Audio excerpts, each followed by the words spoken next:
My name is Dr. Ashenafi. I am assistant professor of plant microbe interactions, and I'm working as a tissue culture expert in plant microbe interactions and the development of at Arbaminchi University and the College of Natural and Computational Sciences.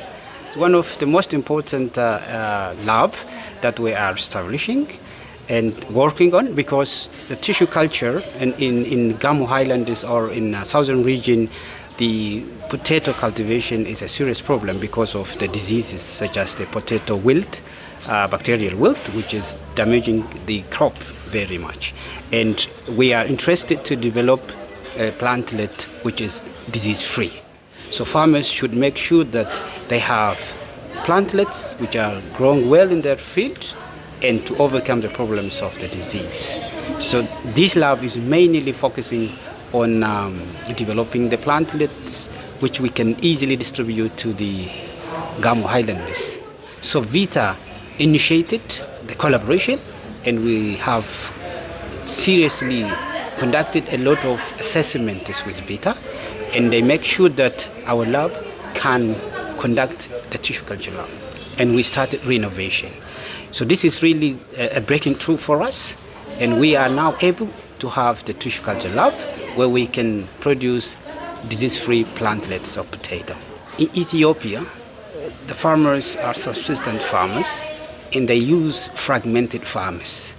Even if we apply fertilizers and chemicals like agrochemicals, the return after investment is nearly zero, and farmers are not that much promoted to do application of the required amount of chemicals or agrochemicals to the field.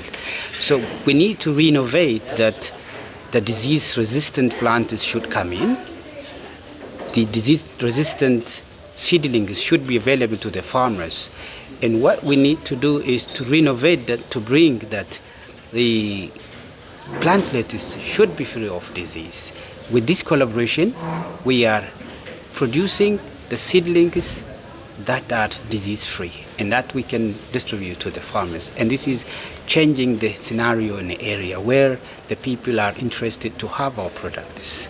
And they are asking for us. We also try to have a kind of assessment that Vita has been doing in the highlands of Gunnabo, where they have disease-free plantlets or seedlings of potato from different areas, and they provide it to the community.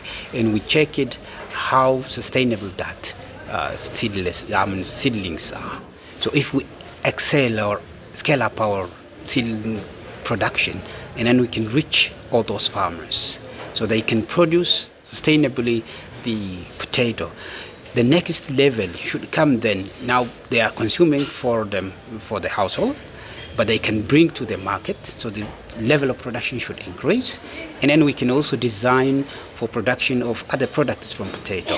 So this is the future plan, but it's really an interesting work that we need to boost the production of potato in the area.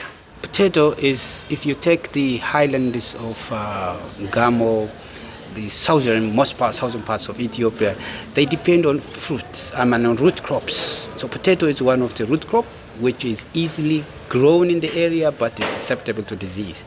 So we can escape the harsh environments when there is a climate change, global warming, food shortage, and blah blah blah.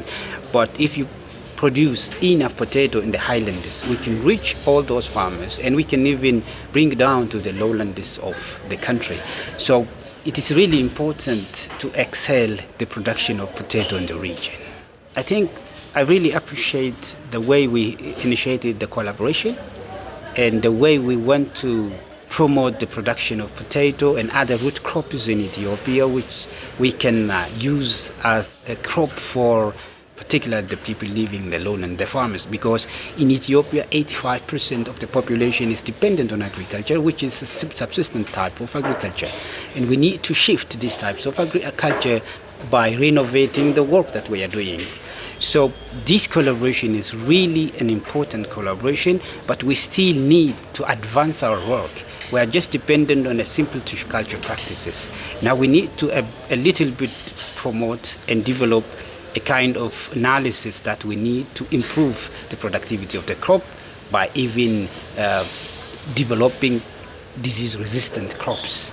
So that is really needed to have the crops that can survive harsh environment, that can survive disease problems and pest problems that the farmers are facing. So I personally ask the communities, the global community, support and focus on changing the crops that we are producing, which can be resistant to different diseases, drought, and climate change, so that they can improve the the response of farmers to the global change.